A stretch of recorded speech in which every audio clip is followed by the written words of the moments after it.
जानकारी हम आपको दे रहे हैं। अविश्वास प्रस्ताव से जुड़ी हुई ये बड़ी खबर है। आपको बता दें, सदन में अविश्वास प्रस्ताव पेश हुआ है। अविश्वास प्रस्ताव को लेकर के अब चर्चा शुरू होगी सदन में, और इस चर्चा के चलते हुए तकरीबन अब मैं श्री भूपेंद्र सिंह हुड्डा जी,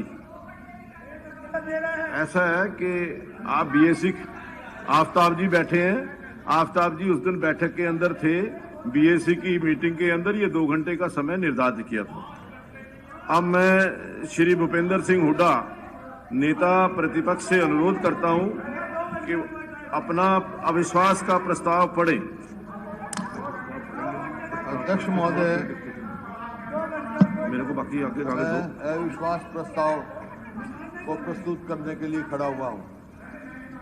मैं इसकी चर्चा करूं उससे पहले दिल्ली बॉर्डर पे 250 किसान जो शहीद हो चुके हैं। मेरा ये कहना है कि पहले आप प्रस्ताव जो है पढ़ दीजिए, जो आपने प्रस्ताव रखा है। अध्यक्ष महोदय, मैं प्रस्ताव करता हूं कि हम श्री मनोहर लाल मुख्यमंत्री के नेतृत्व वाले हरियाणा मंत्रिमंडल में अपना अविश्वास व्यक्त करते हैं।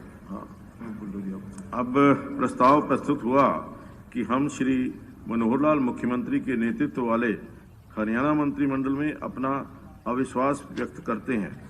अब आप अविश्वास प्रस्ताव पर बोलना शुरू करें।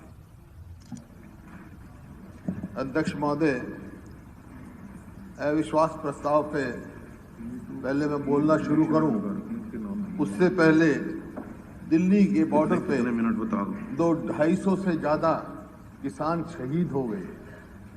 वो कौन है किसान? उनके भाई, उनके बाप हमारी सीमाओं पर रक्षा करते हुए शहीद हुए, और वो वहां पर शहीद हुए। उनके लिए मैं श्रद्धांजलि अर्पित करता हूं। मैंने शोक प्रस्ताव में ये रखा था, लेकिन मैंने अखबार में ये पढ़ा कि आपने उनके नाम नहीं डाले। हालांकि सबके नाम मैंने टेबल किए थे। एक तो मेरा आपसे आग्रह है उन शहीदों का नाम इंक्लूड किया जाए उसमें सबको। और संवेदनहीनता का तो आपके सामने है।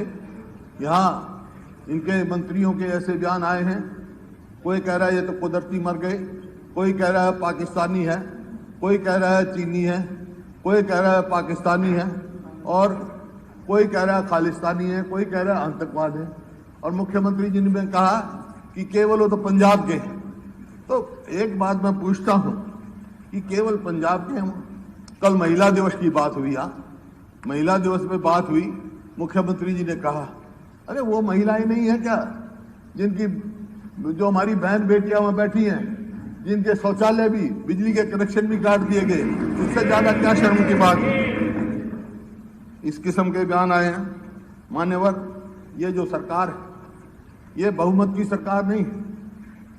2019 में बहुमत नहीं मिला था भारतीय जनता पार्टी को, लेकिन एक और पार्टी जो है उसकी बैसाखियों पे सरकार बनी।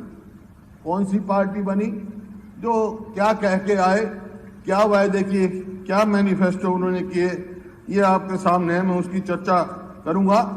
वो पार्टी जो इनको जमुना पार करने की बात कह रही थी, आज यार बन रही है। 175 पार करने की बात कह रही थी, एक जमुना पार करने की बात कह रही थी, आज दोनों कुर्सी के लालच में सहयोगी बने हैं आपके सामने।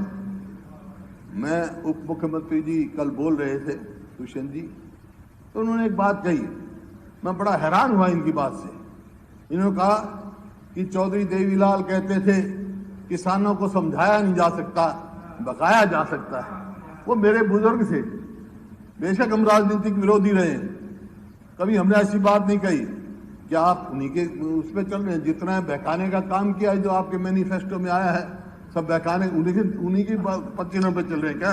मैं आपके हिसाब पूछना चाहता हूं, उन्हीं का पालन कर रहे हैं। ये सरकार लोगों का विश्वास खो चुकी है, पूर्ण रूप से खो चुकी है। जब ये गांव में हलकों में नहीं जा सकते और हेलीकॉप्टर लेके कोई कैमरा में जाता है, वहां हेलीकॉप्टर लैंड नहीं किया जाता। कोई हेलीकॉप्टर लेके चौटाला में जाता है, ना उचाना में जाता है, वहां हेलीकॉप्टर नहीं लिया जाता। तो आज का हरियाणा की सरकार की क्या स्थिति है? इतिहास आपने पढ़ा होगा।